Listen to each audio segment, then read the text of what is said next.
थी कि संस्कृति विकास संस्थान हमेशा भारतीय संस्कृति के प्रचार प्रसार में निरंतर प्रयासरत है। मैं इस संस्थान के राष्ट्रीय अध्यक्ष विनोद जिंदल जी का, राष्ट्रीय महासचिव प्रदीप बंसल जी का, महिला राष्ट्रीय अध्यक्षा श्रीमती इंदिरा गोयल जी का तथा समस्त पदाधिकारियों का धन्यवाद करती हूँ कि जिन्होंने मुझे इस कोविड-19 महामारी के इस विकट समय में मुझे अपने कुछ विचारों को आपके समक्ष साझा करने का एक सुनहरा अवसर प्रदान किया है।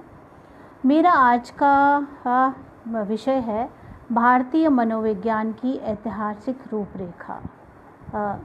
बहुत दिनों से ये विचार मेरे मन में चल रहा था, क्योंकि अगर मैं बात करूं, क्योंकि मैं मनोविज्ञान की छात्रा रही हूं, तो हमेशा एक द्वंद्व मेरे मन में हमेशा चला रहता था कि क्यों हमेशा जो हमारे पाश्चात्य मनोवैज्ञानिक हैं वो हमेशा मनोविज्ञान पर हमेशा हावी रहे हैं और उन्हीं का बोलबाला है और उन्हीं की उनके सिद्धांतों, उनके नियमों और उनके द्वारा प्रदान की गई जानकारी को हम निरंतर अपने पुस्तकों, अपने विषयों में निरंतर पढ़ते रहते हैं कि जबकि जो हमारा भारतीय मनोविज्ञान का जो दार्शनिक परिप्रेक्ष्य है उसे मैं कहीं उच्च कोटि का मानती हूँ, अगर हम पाश्चात्य से उसका कंपैरिजन करते हैं तो। इसलिए आज मेरे मन में ये विचार आया कि क्यों ना मैं इस विषय को आपके साथ साझा करूं और एक अपने भारतीय मनोविज्ञान दार्शनिक की एक पृष्ठभूमि आपके सम्मुख प्रस्तुत करूं, जिससे कि हम अपने भारतीय दार्शनिक मनोविज्ञान को और अधिक बढ़ावा दे सकें। आज जो मनोविज्ञान ने अपना, अगर हम मॉडर्न साइकोलॉजी की बात करते हैं या हम आधुनिक मनोविज्ञान की बात करते हैं, तो उसने अपने क्षेत्र में बहुत अधिक विकास कर लिया है। लेकिन अगर हम कंपैरिजन करें, उसी का हम अवलोकन करें, तो भारतीय जो हमारा इतना समृद्ध साहित्य या समृद्ध दर्शन है, उसमें हम कहीं ना कहीं अपने आप को वो पीछे मानते हैं। तो मैं उसी पृष्ठभूमि को आपके सामने रखना चाहती हूँ और आग्रह करना चाहती हूँ, क्योंकि जो मनोविज्ञान की जो उत्कर्ष स्थिति भारतीय दर्शन में हमें प्राप्त होती है, वो हमें वेस्टर्न साइकोलॉजी में उतनी समृद्ध मैं नहीं पाती हूँ उसका क्षेत्र। जैसे कि कहा भी गया है कि अति प्राचीन काल में, जबकि पश्चिम के देशों में ज्ञान विज्ञान का विकास प्रारंभ भी नहीं हुआ था और मानव ने संस्कृति के क्षेत्र में प्रवेश भी नहीं किया था, उस समय भारतवर्ष ने दार्शनिक और योगी मनोविज्ञान के विभिन्न पहलुओं और समस्याओं पर गंभीरतापूर्वक विचार कर रहे थे। अतः भारतीय मनोविज्ञान का उद्गम पाश्चात्य मनोविज्ञान से कहीं अधिक प्राचीन है, परंतु आज भी भारत के विश्वविद्यालयों में मनोविज्ञान के विभिन्न विभागों में भारतीय मनोविज्ञान का अध्ययन ना ही अधिक प्रचलित है। इसका मुझे बहुत खेद है, क्योंकि मुझे ये लगता है कि जब तक हम अपने लोकल चीज़ों को, अपनी भारतीय मनोविज्ञान, भारतीय दर्शन को नहीं समझेंगे, तब तक हम वेस्टर्न साइकोलॉजी को हमारे लिए समझना उतना ही कठिन होगा। जबकि भारतीय मनोविज्ञान की ओर से कुछ जागृति अवश्य हुई है इस विषय में को प्राप्त नहीं, किंतु इस जागृति को प्राप्त नहीं कहा जा सकता। इसके लिए आवश्यक है कि भारत के प्रत्येक विश्वविद्यालय में भारतीय मनोविज्ञान का विशेष रूप से अध्ययन अध्यापन करना चाहिए। कुछ विश्वविद्यालय जो संस्कृत से जुड़े हुए हैं, संस्कृति से जुड़े हुए हैं, जैसे अगर हम जितने भी विश्वविद्यालय जो संस्कृत से जुड़े हुए हैं, उन्होंने अपने एक यूनिट या एक अपने जितने भी शिक्षा मनोविज्ञान, क्योंकि मैं शिक्षा मनोविज्ञान में विभाग में कार्यरत हूँ, तो वहाँ पे एक यूनिट हमने भारतीय मनोविज्ञान के दर्शन को समझने के लिए हमने समर्पित की गई है। अगर इसी तरह से ये जहाँ जिस मनोविज्ञान विषय पढ़ाया जा रहा है वहाँ पर अगर भारतीय मनोविज्ञान दर्शन का अगर कोई 2 चैप्टर या फिर उससे 1 यूनिट अगर उसमें होगी तो ये हमारे जितने भी हमारे छात्र हैं या आगे आने वाले जितने भी हमारी जनरेशन है उनके लिए ये बहुत ही लाभप्रद होगा। मैं बार बार आपसे भारतीय मनोविज्ञान या भारतीय मनोविज्ञान की बात कर रही हूँ, तो पहले ये हमें समझना होगा कि भारतीय मनोविज्ञान क्या है। किसी भी देश में ज्ञान विज्ञान के क्षेत्र में स्थानीय संस्कृति का प्रभाव अवश्य पड़ता है और इस प्रभाव के कारण ही उस ज्ञान विज्ञान को स्थानीय जनता आसानी से आत्मसात कर पाती है। अगर हम उदाहरण के लिए भारतीय संस्कृति में आध्यात्मिक मूल्य सर्वोच्च माने जाते हैं, क्यों हम हमेशा भारतीय आध्यात्मिक मूल्यों को सर्वोच्च मान जाते हैं। इसी कारण भारत में अध्यात्म के क्षेत्र में अधिक अनुसंधान हुए हैं। स्पष्ट है कि भारतीय कहने से केवल यही तात्पर्य है कि भारतीय संस्कृति की पृष्ठभूमि में जिस मनोविज्ञान का विकास हुआ वह भारतीय मनोविज्ञान कहलाएगा। भारतीय मनोविज्ञान कभी भी ज्ञान की स्वतंत्र शाखा नहीं रहा है, वह दर्शन शास्त्र की ही शाखा के रूप में विकसित हुआ है।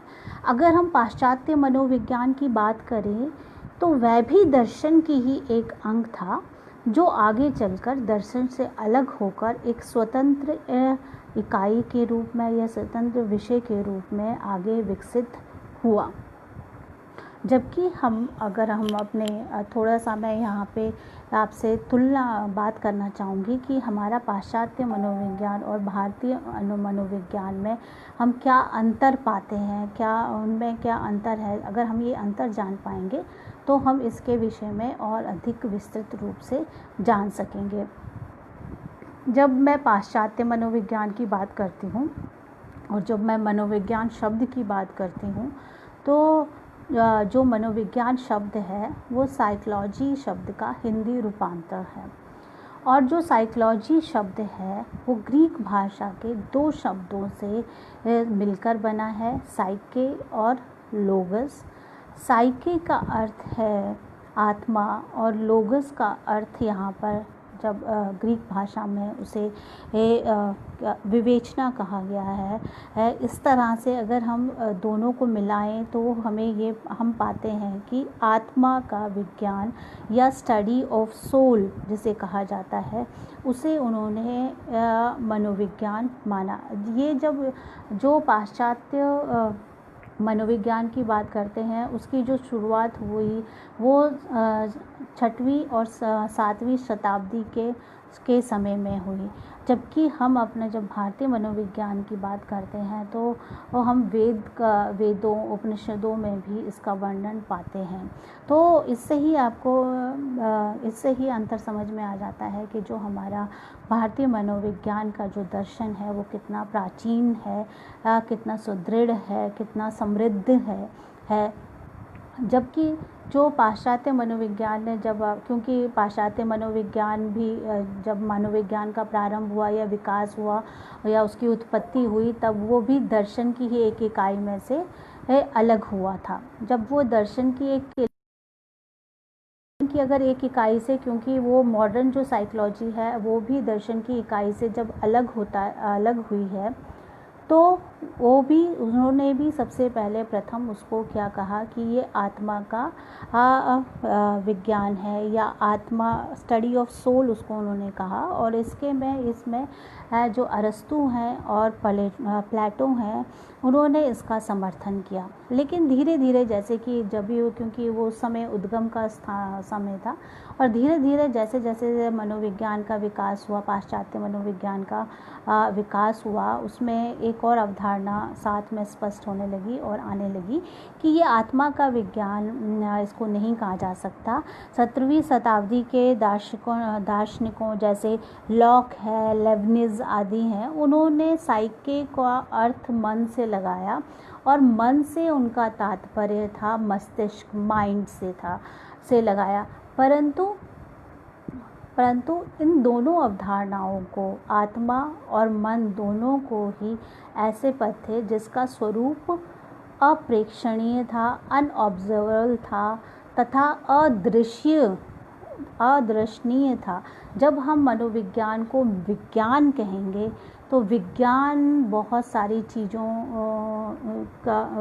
के, जब हम किसी भी चीज़ को साइंटिफिक कहते हैं तो हमें बहुत सारे नॉर्म्स का ध्यान रखना पड़ता है, उसमें कितनी वैधता है, कितनी विश्वसनीयता है, उसके अंतर्गत ये भी उसके साथ साथ भी चलती है, उसमें कितनी कंटिन्यूटी है, कंसिस्टेंसी उसमें कितनी ज़्यादा है, ये सब साइंटिफिक एटीट्यूड की अवधारणा को स्पष्ट करते हैं। अगर हम मन और आत्मा की बात करते हैं तो उसको हम प्रैक्टिकल एस्पेक्ट में मन और आत्मा को हम कहीं भी दर्शा नहीं सकते, हम किसी के भी मस्तिष्क को नहीं पढ़ सकते, हम किसी की भी आत्मा को हम देख नहीं सकते, उसका परीक्षण नहीं कर सकते। जब हम उसको देख नहीं सकते, परीक्षण नहीं कर सकते, तो उसको हम विज्ञान के रूप में नहीं मान सकते। तो धीरे धीरे इस अवधारणा को भी नकारा गया और धीरे धीरे फिर आया कि ये चेतना का विज्ञान है। अब इसी के जस्ट अगर हम पैरेलल पाथ चलते हैं, भारतीय मनोविज्ञान की अगर हम बात करते हैं तो भारतीय मनोविज्ञान में भी प्रथम इसको मन का विज्ञान कहा है। अगर हम मन का विज्ञान भी कहा है, जैसे अगर हम अति प्राचीन काल से ही ये अनुभव होता रहा है कि मन एवं मनुष्याणाम कारणाम बंध मोक्षयो, मन की प्रकृति और उसके नियंत्रण के उपयोगों पर विस्तार पूर्वक चिंतन किया गया। इसी तरह से हमारे यहाँ पे भी उसको मनोविज्ञान को आत्मा का विज्ञान भी कहा गया, लेकिन हमारे यहाँ आत्मा शब्द को बहुत विस्तृत रूप में देखा गया, समझा गया और समझाया गया। जितना जो मॉडर्न साइकोलॉजी ने हमें आत्मा और मन के बारे में इतना अच्छे से, कहीं भी हमें उसका बहुत अच्छे से हमें विस्तृत विकास समझ में नहीं आता, लेकिन अगर हम आत्मा का विज्ञान का भारतीय दार्शनिकों का के संदर्भ में देखें तो उन्होंने कहा कि भारतीय दार्शनिकों का लक्ष्य आत्मा की खोज था और आत्म साक्षात्कार रहा है हमेशा से ही। उन्होंने आत्मा को बहुत विस्तृत रूप में हमें समझाने की कोशिश की है, आत्मा और मन को, जबकि पश्चिम में मनुष्य में मानसिक स्तर ही सर्वोत्तम स्तर माना गया है। उन्होंने बुद्धि को ही सबसे उच्चतम स्तर माना गया है। अगर हम, जबकि हमारे यहाँ पे आत्मा में अध्यात्म को देखा गया है, और अगर हम आध्यात्मिकता की बात करते हैं और अगर हम आज के संदर्भ की बात करते हैं तो जैसे कि आज के समय में स्पिरिचुअल इंटेलिजेंस नाम से या आध्यात्मिक बुद्धि के नाम से बहुत ज़्यादा पॉपुलैरिटी इसमें हमें देखने को मिलती है।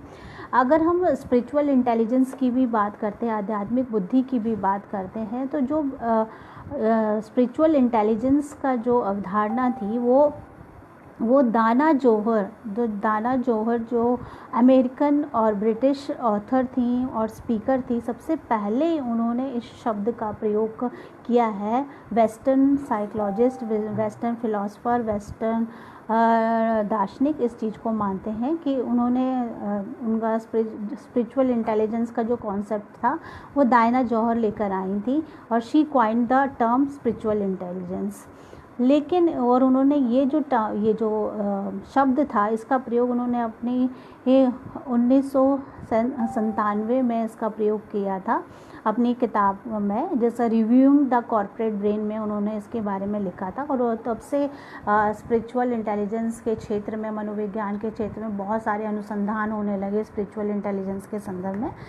लेकिन अगर हम ये देखें कि स्पिरिचुअल इंटेलिजेंस या आध्यात्मिक बुद्धि की, जहाँ मैं ये बात कर रही हूँ कि हमने तो पहले ही ये माना था कि जब हम आत्मा की बात कर रहे हैं तो हम आत्म साक्षात्कार की बात कर रहे हैं, और आध्यात्मिकता की बात हम कब से कर रहे हैं। और आध्यात्मिकता की जब यहाँ पे बात कर रहे हैं तो जो स्पिरिचुअल हमने उस समय बहुत वर्षों पहले ही हमने अध्यात्म को मान लिया था, और हमने जब स्पिरिचुअल इंटेलिजेंस क्या बोला जाता है, कॉम्बिनेशन ऑफ बोथ आपका इमोशनल क्वेश्चंस और आपका इंटेलिजेंस को, दोनों को कॉम्बिनेशन है, और उसके ऊपर की स्थिति है आपका स्पिरिचुअल इंटेलिजेंस। जब हम बुद्धि लब्धि की बात करते हैं तो बुद्धि लब्धि सिर्फ हमको ये बताती है व्हाट आई थिंक, जो आपका मानसिक स्तर है वो सिर्फ ये बताता है कि मैं किस तरह से सोच सकता हूँ। लेकिन उसी के साथ पैरेलल में अगर बात करें तो इमोशनल क्वेश्चन की जब हम बात करते हैं तो व्हाट डू आई फील, वो ये क्योंकि वो हमारे संवेगों से जुड़ा है कि मैं क्या सोचता हूँ, मैं क्या महसूस करता हूँ।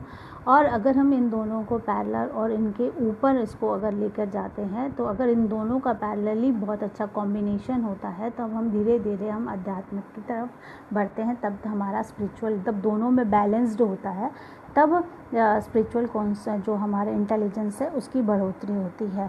तो ये सारी चीज़ें 1997 में आ रही हैं, जबकि ये सारी चीज़ें हमारे दार्शनिकों ने, हमारे मनोवैज्ञानिक दार्शनिकों ने उपनिषदों, वेदों, इन सब में हम अध्यात्मकता की बात कर, जैसे कि मैंने आपसे कहा था कि जो भारतीय मनोविज्ञान है उसका तो बेस ही अध्यात्म है।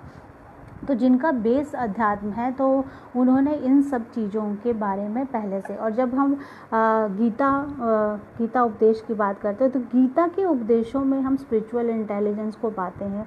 गीता के उपदेशों में हम मेटा कॉग्निशन की बात करते हैं, संवेग की संवेग की बात करते हैं। तो जब ये जो नए कॉन्सेप्ट्स हैं, ये जो हमें वेस्टर्न्स के थ्रू हमें मिलते हैं, वो हमारे ऋषियों, हमारे मनीषियों ने उस चीज़ की जो अवधारणा है उसको कितने वर्षों पहले ही हमारे सामने प्रस्तुत कर दिया था।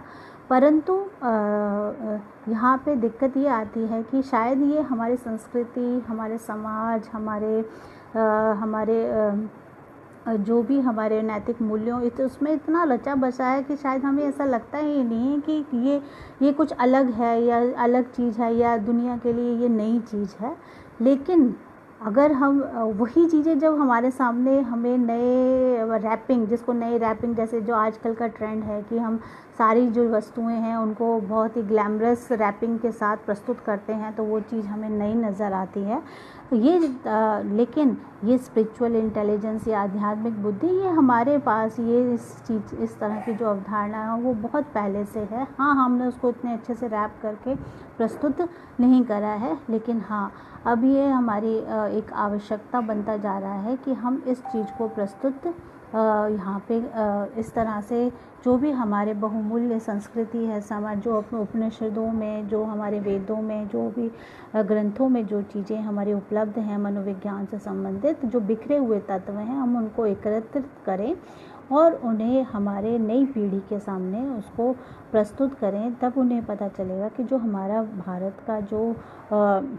भारत कितना समृद्धशाली था मनोवैज्ञानिक दर्शन में।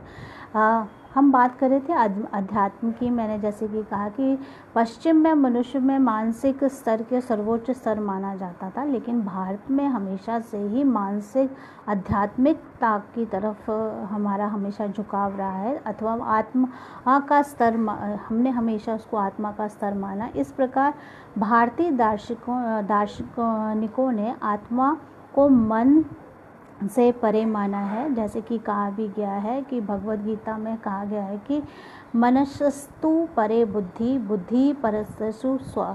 तो इसका अर्थ है अर्थात मन से परे बुद्धि और बुद्धि से परे आत्मा होती है, और मनुष्य आत्मा है, ये आत्मा बुद्धि के माध्यम से मन पर शासन करती है। तो हमेशा हमने समग्रता की बात करी, हम किसी भी एक चीज़ को लेकर सर्वोच्च सिद्ध नहीं करते। जैसे कि वेस्टर्न साइकोलॉजी की बात करें तो उन्होंने पहले इंटेलिजेंस IQ, बुद्धि लब्धि से संदर्भित बात को करते रहे। उसके बाद उन्होंने EQ या इमोशनल इंटेलिजेंस की बात करी, फिर अब SQ की बात करें। अगर हमने SQ की बात की है तो उसमें हमारे इंटेलिजेंस और इमोशनल क्वेश्चन दोनों को ही हमने समग्रता प्रदान की है। अब बात आती है कि जब हम पाश्चात्य मनोवैज्ञानिकों की जब हम बात करते हैं तो पाश्चात्य मनोवैज्ञानिकों ने चेतना, बाद में मन के विज्ञान के बाद उन्होंने कहा कि चेतना, अगर वो कहते हैं कि चेतना का विज्ञान है, तो चेतना के विज्ञान में भी सिर्फ उन्होंने जब प्रारंभिक अवस्था में सिर्फ चेतना को ही उन्होंने, कॉन्शियसनेस को ही उन्होंने इसमें इस्तेमाल किया था मनोविज्ञान के अर्थ के रूप में। लेकिन जैसे जैसे लेकिन थोड़ा सा जब विकास हुआ मनोविज्ञान का, तो उसने चेतना के क्षेत्र में 3 स्तरों को और उसमें विकसित किया, जैसे चेतना, अर्धचेतना, अचेतना, और उसमें कॉन्शियस, सबकॉन्शियस, अनकॉन्शियस माइंड को इन्होंने उसमें इन्वॉल्व किया। लेकिन अगर चेतना की बात अगर हम भारतीय मनोवैज्ञानिक संदर्भ में करते हैं, तो उपनिषदों में चेतना के 4 स्तर बताए हैं। तो इसका मतलब अभी तक मॉडर्न जो साइकोलॉजी है वो चेतना के 4थे स्तर तक तो पहुंच ही नहीं पाई है, वो आज भी 3रे स्तर तक ही है। Conscious, subconscious and unconscious mind की ही बात वो करते हैं।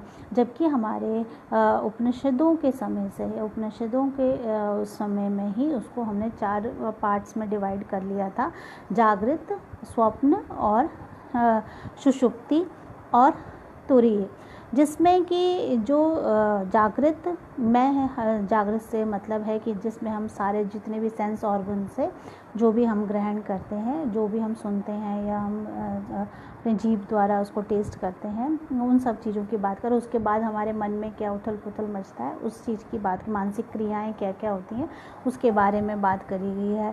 स्वप्न की अवस्था में क्या होता है, स्वप्न की अवस्था में हम अपना जो आज का है वो भूल जाते हैं और स्वप्न लोक में विचरण कर लेते हैं, कहीं चले जाते हैं। दिल्ली में बैठे हैं तो कलकत्ता पहुंच जाते हैं, कलकत्ता में बैठे तो मद्रास पहुंच जाते हैं, और हम ये भूल जाते हैं कि हम यहाँ पे, हम तो दिल्ली में हैं। तो जब हम वापस आते हैं तो अरे हाँ, हम तो स्वप्न देख रहे थे, इस तरह की बात हो जाती है। सुषुप्ति अवस्था में भी बिल्कुल हमें समझ ही नहीं आया, बिल्कुल हम जैसे मृत प्राय जैसे हो जाता है कि एक बार हम सो गए तो हमें समझ ही नहीं आ रहा कि हम कहाँ हैं, क्या हैं, बेहोश हो गए, इस तरह की जो स्थिति हो जाती है। तो जितनी भी ये सारी स्थितियां हैं, ये कहीं भी परिपूर्ण सजगता को प्रस्तुत नहीं करती है। लेकिन जब हम इसकी 4थी अवस्था में आते हैं, तुरीय अवस्था में आते हैं, तो तुरीय का अपना कोई अर्थ नहीं है, तुरीय का अर्थ है चौथा। और चौथा जो ये है, ये जो चौथा तुरीय है, ये हमें ब्रह्म को बताता है, ब्रह्म प्राप्त करने की स्थिति को समझाता है कि हम इन तीनों अवस्थाओं से ऊपर हो गए हैं। अब इस स्थिति में क्या होता है, परिपूर्ण सजगता रहती है। इसमें मुझे पता होता है कि मैं कहाँ हूँ, क्या कर रही हूँ, स्वप्न देख रही हूँ, बात कर रही हूँ, क्या कर रही हूँ।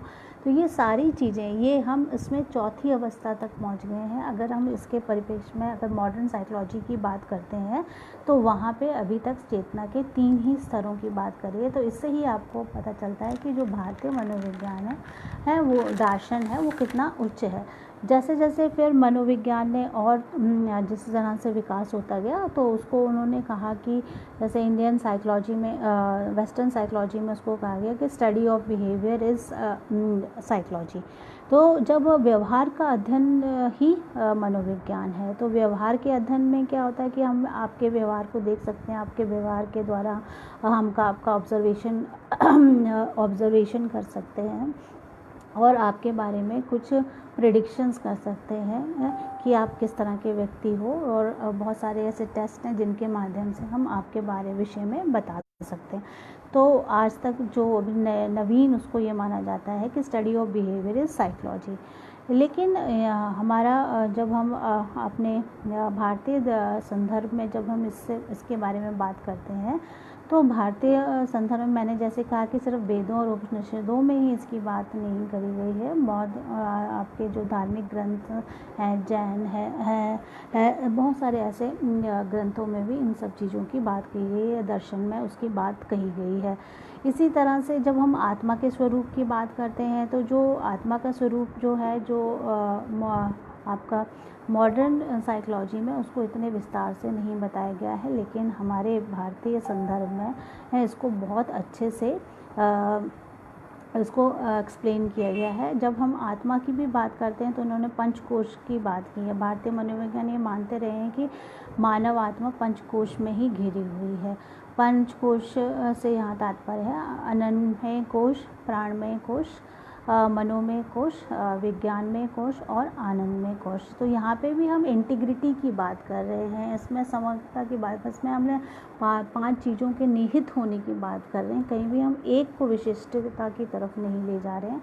हमने इन पांचों कोशों के निर्माण से पंचकोश का हमारी आत्मा का निर्माण होगा, ये हम मानते हैं। अगर हम अन्य कोश की बात करते हैं तो इसमें इंद्रियां और शरीर सम्मिलित हैं और ये भोजन द्वारा कायम रहता है। ये जैसे कहा था कि जैसे आप जिस तरह का अन्न खाएंगे आपका चित्त भी उस तरह का होगा। प्राणमय कोश हमेशा ये शरीर में गति का संचार करने वाले प्राण शक्तियों से बनता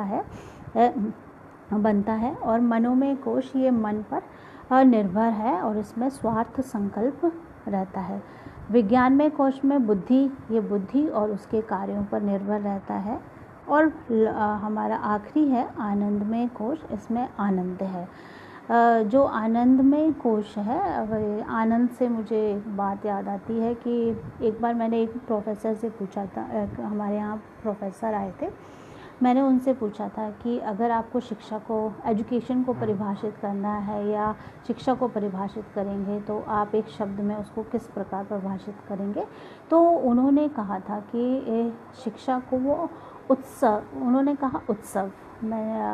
तो जब उन्होंने ऐसा कहा उत्सव तो मैं समझ नहीं पाई। मैंने फिर उनसे प्रश्न किया कि आपने उत्सव ही क्यों कहा शिक्षा को। तो उन्होंने मुझे कहा कि जब बच्चा ज्ञान प्राप्त करने लगे, जैसे उत्सव में हम क्या करते हैं, हम बहुत सब घर की साज सजावट बहुत तत्परता के साथ करते हैं, बहुत मन के साथ करते हैं, नए नए व्यंजन बनाते हैं, सब जगह खुशी का वातावरण रहता है, सारा परिवार उससे खुश रहता है। अगर बच्चा भी शिक्षा में इस तरह का उत्सव महसूस करने लगे, इस तरह का आनंद प्राप्त करने लगे, तो वो सबसे महत्वपूर्ण शिक्षा होगी। तो जब हम इसमें बात करें तो शिक्षा अगर किसी को लेनी है तो ये सारी पांचों कोशों का, अगर हम आत्मा की बात करते हैं जैसे अन्नमय कोश, प्राणमय कोश, तो जैसे अगर शिक्षा में हमें आनंद उत्सव की प्राप्ति होगी तो ये जो चारों जो बाकी कोश हैं ये भी उसमें, जैसे क्या खाना है उसे अच्छा लगेगा, उसको कोई भी भोजन दिया जाएगा। अगर आपकी शिक्षा में रुचि है, पढ़ने में रुचि है, तो आपको भोजन इतना ज़्यादा मायने नहीं रखता है। प्राणमय कोश वो आपको एक मोटिवेशन देता है, इस तरह का संचार देता है कि आप और उस विषय के बारे में जानते जाएं। मन भी आपका स्थिर रहता है, बुद्धि भी आपकी एकाग्र रहती है और आप इसमें आनंद प्राप्त करते हैं और आपका चित्त भी प्रसन्न रहता है। तो इसलिए ये कहा गया, इसलिए कहना चाहती हूँ कि आनंद कोश का भी एक अपना महत्वपूर्ण स्थान है। जब तक आप किसी भी विषय में आनंद प्राप्त नहीं करेंगे तब तक आप उस चीज़ में उसमें प्राणमय कोश और मनोकोश और विज्ञान कोश की कमी रहेगी। आगे बढ़ते हुए मैं ये कहना चाहती हूँ कि भारतीय चिंतन मुख्य रूप से दार्शनिक है। इसका उद्देश्य आत्मा, जगत और परमात्मा के विषय में परम सत्यों की खोज करना रहा है। भारतीय दर्शनों में जितना ज्ञान पक्ष पर जोर है उतना ही साधन पक्ष पर भी जोर दिया गया है। वास्तव में भारतीय दार्शनिकों ने ज्ञान प्राप्त करने में शरीर, मन और बुद्धि सभी की साधना पर जोर दिया है। अतः भारतीय दार्शनिकों ने मानव मनोविज्ञान की बड़ी सूक्ष्म और विशद और व्याख्या की है। प्राचीन वेदों और उपनिषदों से लेकर शंकर और रामानुज तक सभी दार्शनिकों ने दर्शन के मनोवैज्ञानिक पक्ष पर जोर दिया है। योग की क्रियाएं शारीरिक और मानसिक व्याधियों को दूर करके चित्त को स्थिर करने में आज भी अद्वितीय माना जाता है। भारतीय जो दर्शन है वो जीवन के अनुभव पर आधारित है, वो कहीं पे भी कंट्रोल कंडीशंस पर आधारित नहीं है। अगर हम अपने पाश्चात्य मनोविज्ञान की बात करते हैं तो वहाँ पे जो सिचुएशंस हैं, जैसे बिहेवियरिस्टिक साइकोलॉजिस्ट की बात करते हैं या आपका स्टिमुलस वेरिएशंस की बात करते हैं उसमें जितने भी हैं वहाँ पे हम बच्चों को प्रशिक्षण देते हैं, ना कि बच्चों को शिक्षित करते हैं। वहाँ पे हमेशा स्टिमुलस और उससे क्या रिएक्शन होता है उसी की बात की जाती है, और वो हमेशा नियंत्रित फॉर्म में होता है। जबकि जो हमारे भारतीय दर्शन है उसने कहीं भी कंट्रोल्ड कंडीशंस में, इस तरह के कंट्रोल कंडीशंस में स्टडी, वो भी पशुओं पर उन्होंने ज़्यादातर इन स्टडीज़ को किया है, और उसको बाद में फिर उसको मानव पर इम्प्लीमेंट किया गया है। तो अगर इस तरह की जो सिद्धांत होंगे वो किस तरह से हमारे मानव जाति के लिए अच्छे साबित हो सकते हैं, जबकि भारतीय दर्शन में जीवन के अनुभवों पर आधारित जो ज्ञान है जो हमारा समाज है उसको उन्होंने एक पाठशाला के रूप में प्रस्तुत किया, प्रयोगशाला के रूप में प्रस्तुत किया है, और उससे प्राप्त जो हमारे निष्कर्ष हैं उनको जन संचार तक पहुंचाने की चेष्टा की है। भारतीय विचारकों ने मानव मनोविज्ञान के अनेक पहलुओं पर विचार किया है, परंतु विशेषतः जीव और आत्मा, ज्ञान, प्रत्यक्ष, भ्रांति और चित्त के मनोविज्ञान का उन्होंने विशेष रूप से विश्लेषण किया है। उपनिषदों में जीव और आत्मा के मनोविज्ञान का जो वर्णन किया गया है उसको लगभग सभी आस्तिक भारतीय दर्शनों ने माना है। प्रमाण विचार की विवेचना में न्याय दर्शन प्रमुख है, और उसमें ज्ञान और उसके भेद तथा विभिन्न प्रमाणों का सूक्ष्म वर्णन किया गया है। ज्ञान के समान ही भारतीय विचारकों ने अज्ञान तथा भ्रांति का भी सूक्ष्म विश्लेषण द्वारा उसको प्रस्तुत किया है, तथा भ्रांति ज्ञान का विश्लेषण अधिकतर अन्य विचारकों ने भी उसको मान्य किया है। इसका जो भ्रांति विज्ञान का सूक्ष्म विश्लेषण मीमांसा दर्शन में हमें मिलता है। परंतु भारतीय चिंतन में मनोविज्ञान के दृष्टिकोण की सबसे अधिक महत्वपूर्ण जो शाखा रही है वो है योग मनोविज्ञान है। इसमें मानव व्यक्तित्व के गति शास्त्र के केंद्र चित्त का मनोवैज्ञानिक विश्लेषण किया गया है। योग मनोविज्ञान में चित्त के विभिन्न भूमियों, रूपों, वृत्तियों, चित्त विक्षेप के कारणों, चित्त के एकाग्र करने के उपायों तथा क्लेश और उसके भेदों का जो सूक्ष्म विश्लेषण प्रस्तुत किया है, उसको देखकर किसी भी विचारवान व्यक्ति को भारतीय दार्शनिकों की मनोविज्ञान अंतर्दृष्टि में संदेह नहीं होना चाहिए। भारतीय मनोविज्ञान को और थोड़ा सा समझने के लिए भारतीय मनोविज्ञान के ऐतिहासिक विकास की रूपरेखा को समझने के लिए विभिन्न दार्शनिकों के मतों में किए गए दार्शनिक विचारों का सिंहावलोकन करना उपयुक्त रहेगा। सबसे पहले हम वैदिक दार्शनिक मनोविज्ञान की अगर हम बात करते हैं तो मनोवैज्ञानिक श्री अरविंद के अनुसार वेदों में रहस्यवादी दर्शन और गुप्त सिद्धांत भरे हुए हैं। मंत्रों में के देवी देवता मनोवैज्ञानिक प्रक्रियाओं के प्रतीक हैं, जैसे सूर्य बुद्धि का प्रतीक है, अग्नि संकल्प का प्रतीक है और सोम अनुभूति का प्रतीक रहे हैं। वेद ग्रंथों में आत्मा की प्रकृति के संबंध में भी विचार किया गया है। इसमें आत्मा को दो अर्थों में लिया गया है, एक तो शरीर के अर्थ में और एक जीव शक्ति के रूप में, और दूसरे संपूर्ण व्यक्ति के रूप में। ऋग्वेद के अनुसार आत्मा जीवन, प्राण, चैतन्य रूप सूत्र है। इसमें अनेक स्थानों पर आत्मा को अहम ईगो के रूप में भी लिया गया है। तो अब हम ये समझ सकें कि वैदिक काल में ही आत्मा अहम की बात की गई है। अगर हम इसमें फ्रॉइड की बात करते हैं तो कितने वर्षों के बाद फ्रॉइड ने इड ईगो सुपर ईगो की बात कही है। तो आप यहाँ से खुद ही विश्लेषण कर सकते हैं कि हम कितने उन्नत हैं अब मनोविज्ञान के संदर्भ में। उपनिषदों की बात करते हैं और उपनिषदों में मनोविज्ञान उपनिषद जो हैं वो भारतीय दार्शनिक विचारधाराओं के आदि स्रोत हैं और उसमें वस्तु विषयक दृष्टिकोण के स्थान पर आत्म विषयक दृष्टिकोण को दिखाई जाता है। अब यहाँ से ही अगर हम तुलना करके देखें तो जो हम शुरू से बात कर रहे हैं कि जो हमारे वेस्टर्न साइकोलॉजिस्ट हैं उन्होंने आत्मा और मन को इतना अच्छे से एक्सप्लेन नहीं किया है, जबकि हमारे उपनिषद वेद सभी में आत्मा को बहुत अच्छे तरह से विस्तृत रूप में, इतने मौखिक रूप में ही उन्होंने उसका इतना अच्छा तरह से वर्णन किया गया है कि हमें लगता है कि वो हमारे साथ सच्ची में घटित हो रहा है, जबकि पाश्चात्य मनोविज्ञान को इसके लिए उसके साक्ष्य देने पड़ते हैं और उसमें भी उनकी क्लैरिटी हमें कहीं कम नज़र आती है।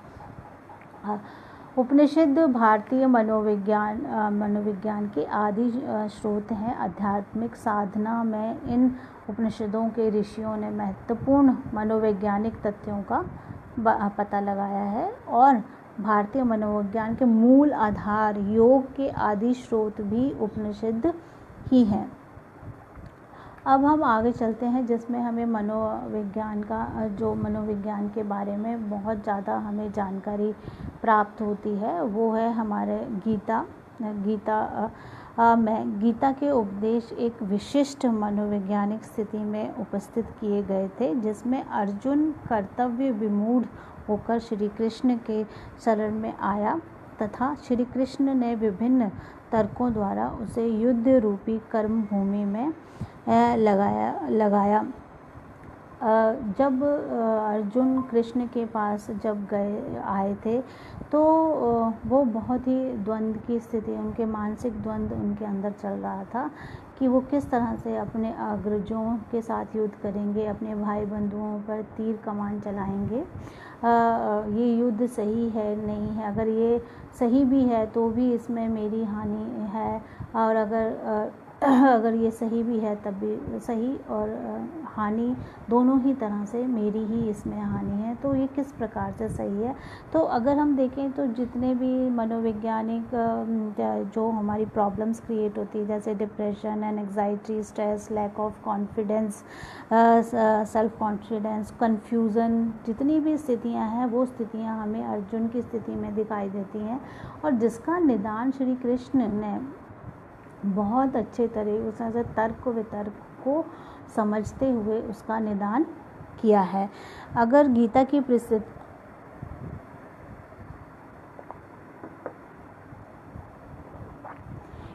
परिस्थिति में नैतिक परिस्थिति के सभी लक्षण हमें दिखाई देते हैं।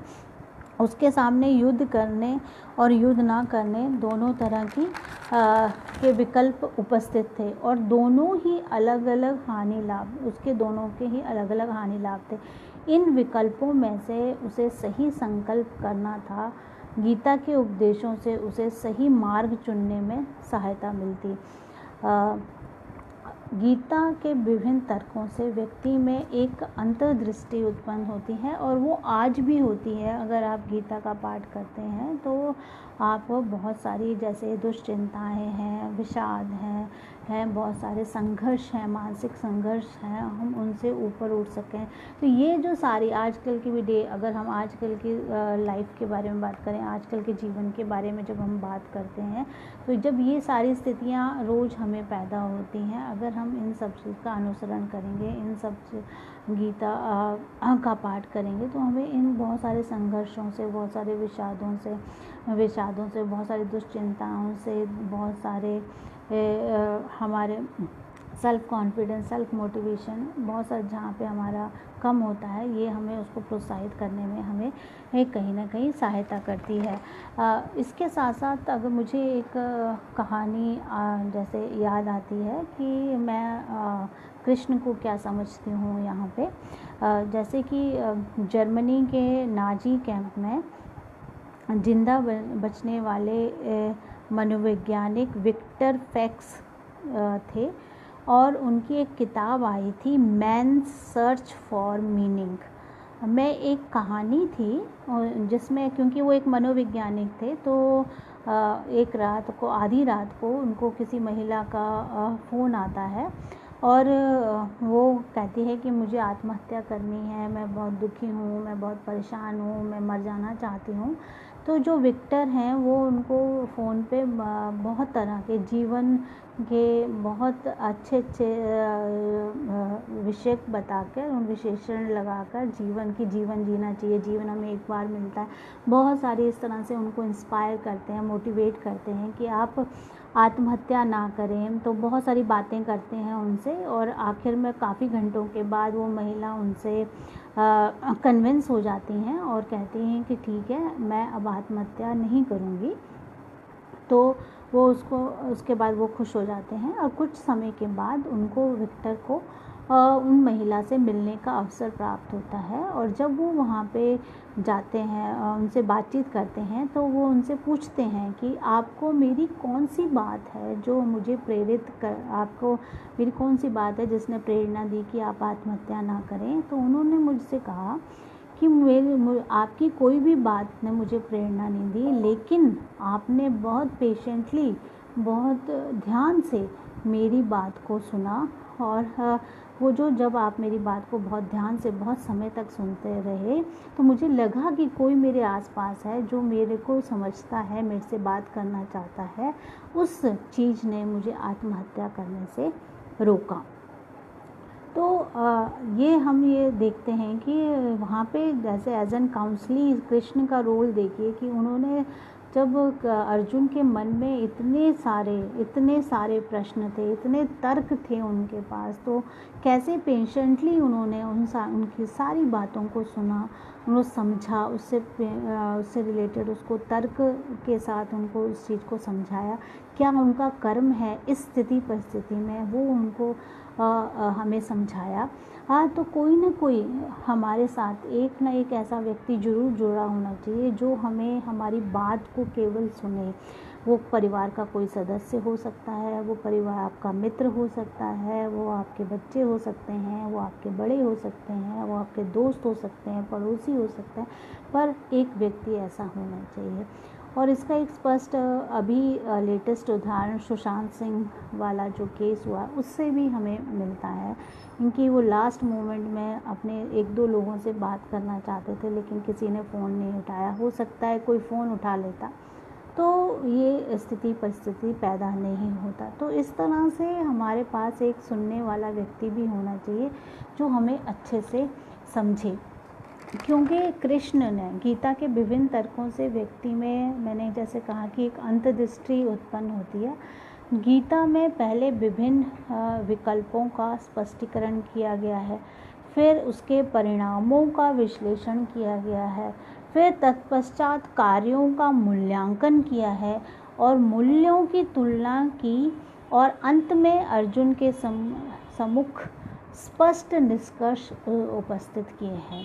तो बहुत सारा विश्लेषण संश्लेषण करने के और तर्क वितर्क के बाद उन्होंने उसे मोटिवेट किया है कि आप आगे बढ़ें, आप आगे अपने कार्य की पूर्ति करें। तो इस तरह से हमारे जीवन में भी कई बार इस तरह के पड़ाव आ जाते हैं जब हम हर तरफ से हताश हो जाते हैं, तब हमारे पास कोई इस तरह का, तो ये जो गीता की जो फिलॉसफी है, गीता का जो दर्शन है, वो देखिए वहाँ पे काउंसली की बात वहाँ से ही प्रारंभ हो जाती है। मन के अंदर उठने वाले विषाद, दुश्चिंताएं और उस निवारण, कॉन्फ्लिक्ट, उन सब का निर्वारण करने वाला, और उसके लिए उन्होंने कृष्ण से बातचीत के माध्यम से करी है। आज के नवीन या पाश्चात्य मनोविज्ञान की तरह नहीं कि उसमें क्लिनिकल साइकोलॉजी में हमें कुछ दवाएं दे दी जो हमारे मस्तिष्क को सुप्त अवस्था में ले जाती हैं या कुछ उत्तेजनाओं को नीचे कर देती हैं। उन जो मेडिसिन का काम सिर्फ उनको काम डाउन करना होता है, उस समस्या का निवारण करना नहीं होता। समस्या का निवारण सहयोग, प्रेम, स्नेह से ही प्राप्त होता है, जो आपके आसपास के व्यक्ति ही आपका समर्थन कर सकते हैं। गीता की बात करें तो गीता की विशेषता ये भी है कि उन्होंने मानव जीवन के विभिन्न लक्ष्यों का समन्वय करके कर्म योग का उपदेश दिया है।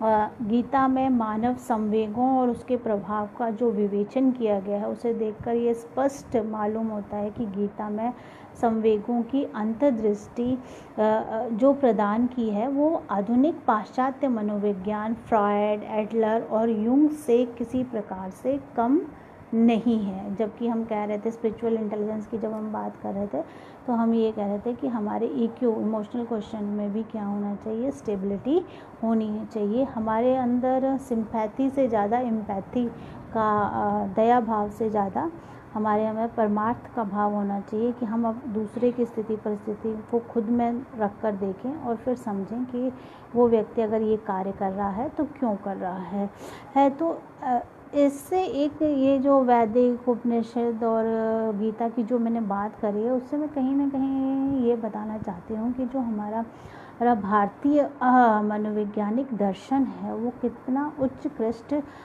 स्तर का था ना, जिसमें हमें बहुत सारी बहुमूल्य जानकारियाँ प्राप्त होती है, संवेगों से संबंधित, बुद्धि से संबंधित, हमारे आत्मा से संदर्भित, मन से संदर्भित, इन सब चीज़ों की चर्चा हम प्राचीन काल से ही करते आए हैं। लेकिन बस ये है कि अब हमें इसे जो हमारा बिखरा हुआ ज्ञान है, जो मनोवैज्ञानिक दर्शन है, इसे समेट कर एक जगह प्रस्तुत करना है और इसको आगे बढ़ाना है। और जो उत्कृष्टता जो पाश्चात्य मनोविज्ञान ने प्राप्त की है, हमें उस पर भारत को बैठाना है। इन सब दार्शनिक बातों के बाद मैं एक बात और कहना चाहूँगी कि आप सिर्फ यही ना भारतीय मनोविज्ञान के दर्शन को केवल यही ना समझें कि सिर्फ आत्मा, परमात्मा, जीव, इसी चीज़ों पर उन्होंने ज़्यादा फोकस करा। अगर हम भारतीय मनोविज्ञान के क्षेत्र की व्यापकता को देखते हैं तो हम पाते हैं कि उन्होंने पशु मनोविज्ञान की भी बात करी है, जो हमें महाभारत, पुराण और मृगा पक्षी शास्त्र जैसी पुस्तकों में इस विषय में महत्वपूर्ण सामग्री हमें मिलती है और जो भविष्य में शोध का एक विषय हो सकते हैं। बाल मनोविज्ञान का भी हमें संदर्भ मिलता है। अगर हम बाल मनोविज्ञान की बात करते हैं तो आयुर्वेद की पुस्तकों में जानकारी मिलती है। अगर हम व्यक्तिगत विभिन्नता की बात करते हैं और जो हम जैसे मनोविज्ञान जब हम पढ़ते हैं तो व्यक्तिगत विभिन्नता के बारे में हर दूसरे तीसरे वाक्य में हम व्यक्तिगत भिन्नता की बात करते हैं। और व्यक्तिगत भिन्नता की बात ज्योतिष के ग्रंथों में मनुष्य में पाए जाने वाले व्यक्तिगत अंतर पर महत्वपूर्ण प्रकाश डालते हैं। तो जो भी ज्योतिष से संबंधित ग्रंथ हैं वो हमें व्यक्तिगत भिन्नता के विषय में बताते हैं। अगर हम समाज मनोविज्ञान की बात करते हैं या सोशल साइकोलॉजी की बात करते हैं, वो भी भारतीय मनोविज्ञान में हमें चाणक्य नीति शास्त्र, विदुर नीति शास्त्र आदि के सामाजिक मनोविज्ञान के विभिन्न विषयों में हमें उससे जानकारी प्राप्त होती है। जब हम प्रेरणा की बात करते हैं, अभिप्रेरणा जो शब्द है वो भी, जैसे मैंने कहा कि व्यक्तिगत विभिन्नता हर दूसरे तीसरे वाक्य में आता है, उसी तरह से हम प्रेरणा अभिप्रेरणा की बात करते हैं। तो अभिप्रेरणा का मनोविज्ञान भी जैन दर्शन, योग, न्याय, वैशेषिक, वेदांत, गीता आदि में मानव प्रेरणाओं का विस्तृत वर्णन मिलता है। बस हमें उसको एक जगह एकत्रित करके जब हम वेस्टर्न अभिप्रेरणा के, वेस्टर्न जो पाश्चात्य मनोविज्ञान द्वारा प्रस्तुत की गई अभिप्रेरणा के संदर्भ में जब हम बात करते हैं तो वहीं पर हम अपने दार्शनिकों की भी से जो के बारे में, प्रेरणा मनोविज्ञान के बारे में कहा है, उसको पैरेलल अगर बच्चों को बताएंगे तो दोनों में हम उसका इवैल्यूएशन कर सकते हैं। नेक्स्ट है आपका यौन मनोविज्ञान के बारे में भी बहुत जो साहित्य है वो बहुत ज़्यादा हमारा समृद्ध है, जिसमें कामसूत्र, श्रृंगार शतक, अनंग रंग जैसे दर्जनों ग्रंथों में इसकी जानकारी बिखरी पड़ी है। ये सब जानते हैं। और सबसे बड़ी बात कि असामान्य मनोविज्ञान और मनोचिकित्सा के बारे में भी हमें भारतीय मनोविज्ञान में जानकारी मिलती है, दर्शन में जानकारी मिलती है। जैसे कि हम आयुर्वेद की बात करते हैं, जब हम चरक संहिता की बात में पढ़ते हैं, सुश्रुत संहिता जिसमें महत्वपूर्ण है, जिसमें असामान्य रोगों के उपचार के साथ साथ इन ग्रंथों में मानसिक आरोग्य और मनोचिकित्सा के विषय में महत्वपूर्ण जानकारी जिनसे हमें मिलती है। तो कहीं भी देखिए, किसी भी पहलू में कहीं भी हम पीछे नहीं हैं। जितने भी ये क्षेत्र हैं जो आज के नवीन क्षेत्र हैं, उनमें इन सब चीज़ों के बारे में हमारा जो भारतीय मनोवैज्ञानिक दर्शन है उसने वर्षों पहले इन सब के बारे में विस्तार से हमें सब कुछ दिया है। बस इसको जैसे कहा जाता है कि उसको नई रैपिंग में हमें उसको प्रस्तुत करना होगा, हमें उसे ढूंढना होगा, समझना होगा। शिक्षा मनोविज्ञान के बारे में तो हमें बहुत सारी, शिक्षा के बारे में तो हमारे उपनिषदों वेदों में हमें बहुत सारी चीज़ें मिलती हैं। जैसे शिक्षा प्रणाली कैसी होनी चाहिए, अनुसंधान की विधियाँ कैसी होनी चाहिए, अनुशासन की विधियाँ कैसी होनी चाहिए, पाठ्यक्रम कैसा होना चाहिए, शिक्षा का माध्यम कैसा होना चाहिए, जेंडर एजुकेशन की बात की जाती है, वहाँ पुरुष और स्त्री की बात की जाती है, वहाँ पे education and vocational course, guidance and counselling की बात भी वहाँ पे की गई है, चरित्र निर्माण, शारीरिक विकास आदि सभी विषयों की जानकारी। ये सभी चीज़ें मनोविज्ञान में, जो पाश्चात्य मनोविज्ञान में जो समाहित है, वो सारी चीज़ें हमें अपने वेदों, उपनिषदों, अपने जैन दर्शन, बहुत सारे दर्शनों में हमें उपलब्ध मिलती है। सिर्फ हमें उन्हें एकत्रित करना है। उपरोक्त क्षेत्रों के अतिरिक्त बहुत सारे ऐसे क्षेत्र हैं जैसे किशोर, शारीरिक विकास, कानूनी मनोविज्ञान की जानकारी भी हमें उससे उपलब्ध होती है। तो हम ये कह सकते हैं कि कहीं भी जो हमारा भारतीय मनोविज्ञान है वो कहीं भी पीछे नहीं है पाश्चात्य मनोविज्ञान से। तो इन सारी चर्चा करने का मेरा मुख्य लक्ष्य सिर्फ केवल यही था कि हम अपने भारतीय संदर्भ में, जो भारतीय दर्शन में जो मनोविज्ञान को जो जिस तरह से बताया गया है वो बहुत ही उत्कृष्ट सर्वोच्च स्तर का है। बस हमें उसे आगे प्रस्तुत करने की आवश्यकता है, उसे हमारे मनोविज्ञान विषय में समाहित करने की आवश्यकता है। हम उसको जितना अपने विषयों में समाहित करेंगे उतनी भारतीयता के साथ हम अपने छात्रों के साथ उसमें जुड़ सकेंगे। तो मैं अपनी वाणी को यहीं पे विराम देना चाहूँगी और अपना विनोद जी का बहुत बहुत धन्यवाद देना चाहूँगी। संस्कृति विकास संस्थान को भी बहुत बहुत धन्यवाद देना चाहूँगी कि उन्होंने मुझे ये अवसर प्रदान किया। और कहीं जहाँ मैं ये विचार रखना चाहती थी कि हमारी जो भारतीय संस्कृति से संदर्भित भारतीय मनोवैज्ञानिक दर्शन है उसको भी उत्कर्ष पर ले जाने का क्योंकि मनोविज्ञान की छात्रा हूँ और भारतीय हूँ तो उसको भी उत्कर्ष श्रेणी में लाना चाहती हूँ।